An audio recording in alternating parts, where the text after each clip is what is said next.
Salve, salve, galera. Primeirão, professor Alex, Geografia. O papai chegou! Vamos dar início aos nossos trabalhos da aula 11, unidade 6, para finalizar a nossa apostila nessa aula, a nossa apostila volume 2, e dando continuidade aos temas relacionados a impactos socioambientais resultantes da dinâmica da litosfera. Então vamos organizar aqui o nosso material a partir da página 56 Sua sirigaita! e continuar falando de algumas consequências aí do vulcanismo relacionada às sociedades.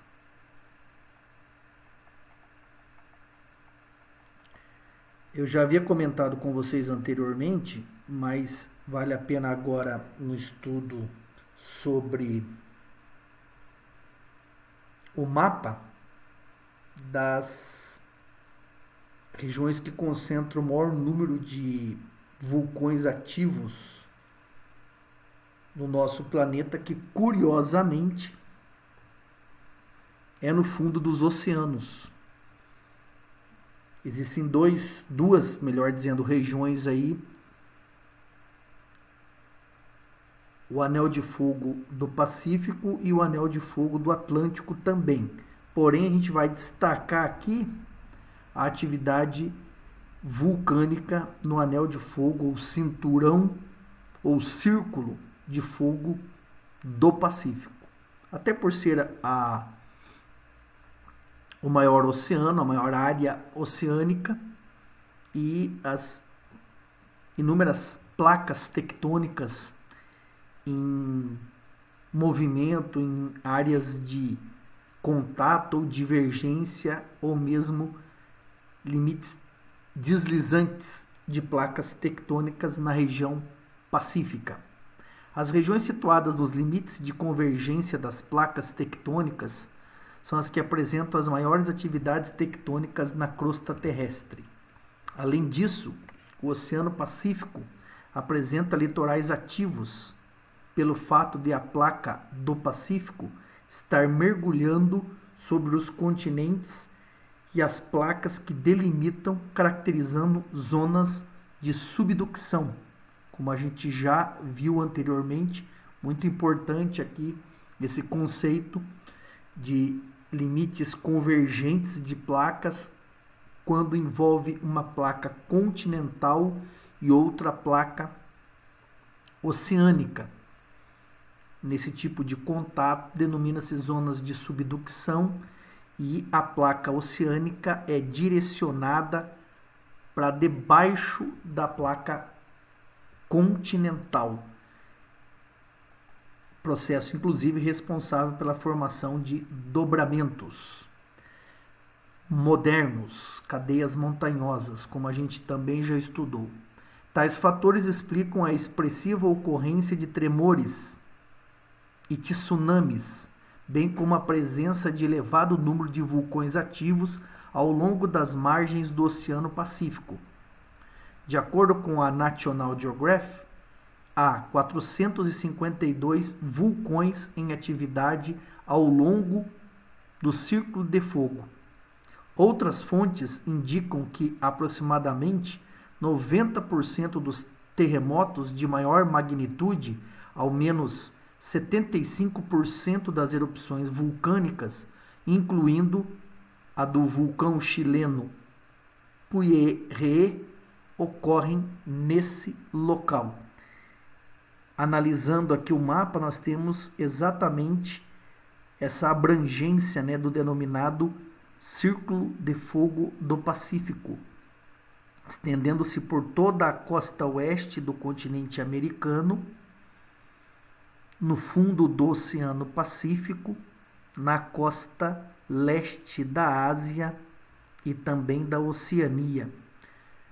Muitos vulcões ativos nessa região. Aqui nós temos o conhecido Kilauea, no arquipélago havaiano, por exemplo.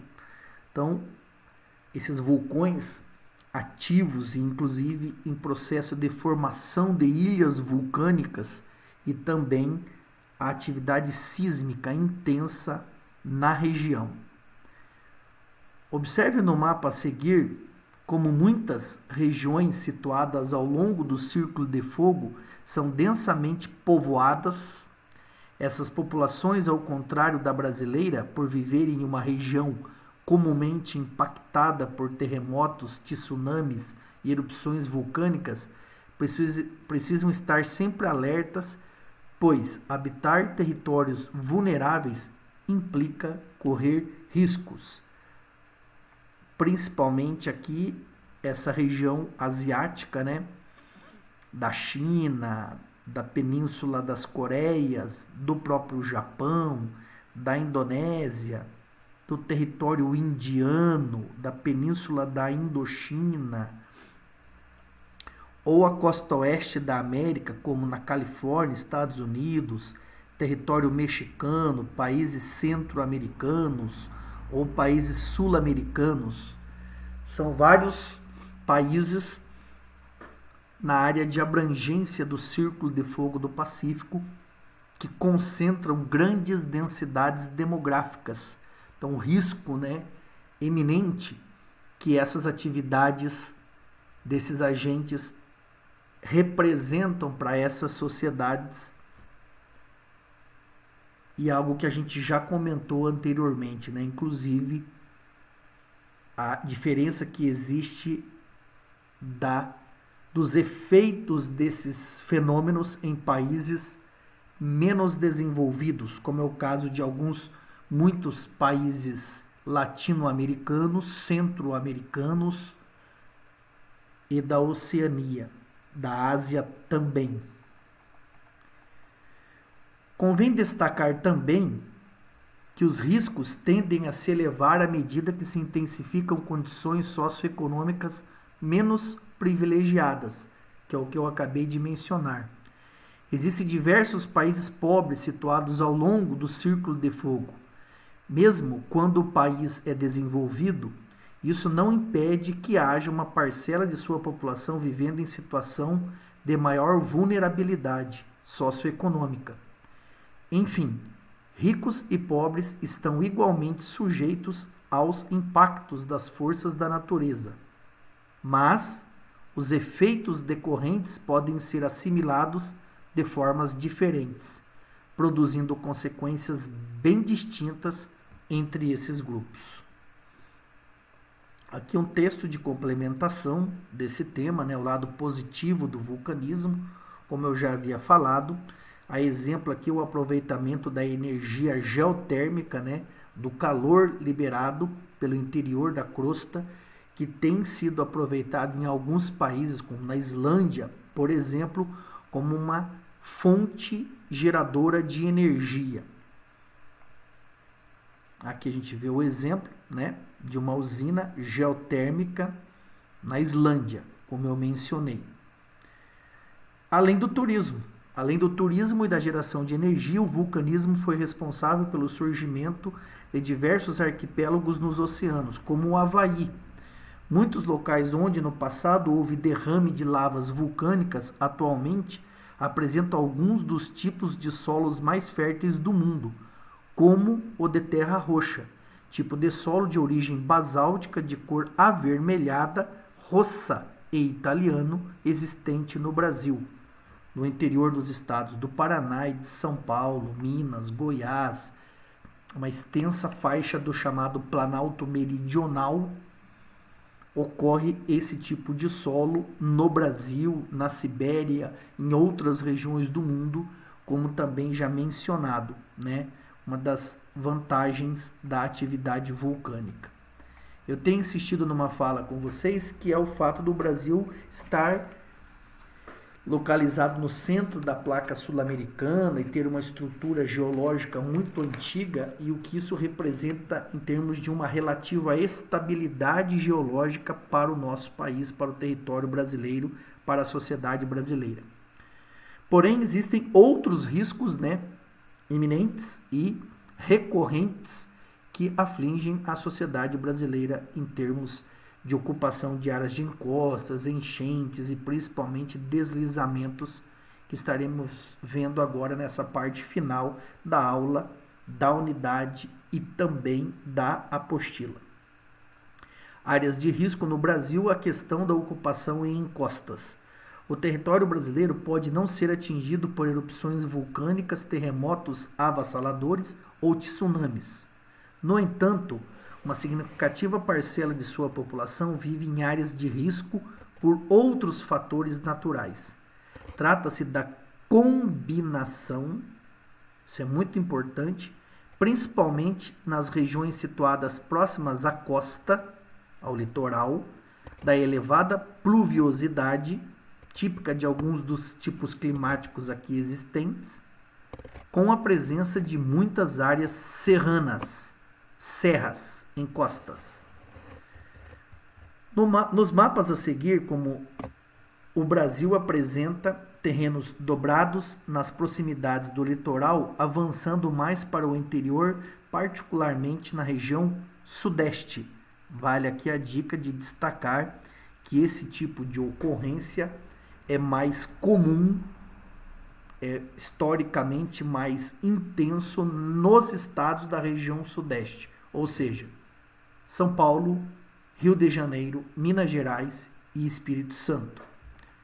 E com uma elevada quantidade de chuvas que costuma cair sobre essas mesmas áreas, sobretudo no mês de janeiro, quando estamos no verão, a estação chuvosa.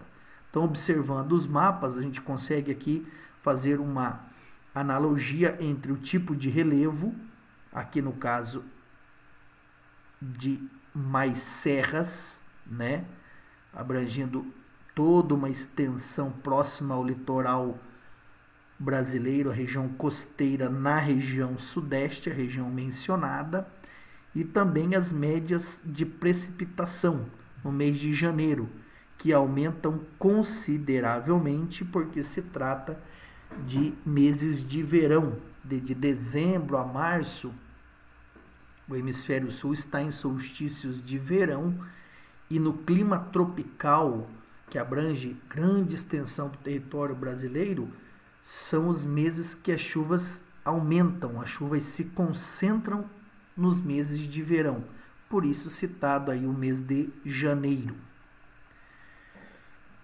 Considerando que a maioria dos brasileiros reside em regiões próximas ao litoral, então isso tem a ver com uma questão de distribuição da população brasileira, da densidade da população brasileira, da forma irregular como a população brasileira se concentra na região costeira, na região próxima ao litoral, e que significativa parcela da população, pela condição de baixa renda, enfrenta dificuldades para habitar locais mais seguros e valorizados, por vezes tendo como uma única opção habitar moradias precárias e áreas de favelas, muitas situadas nas encostas de morros.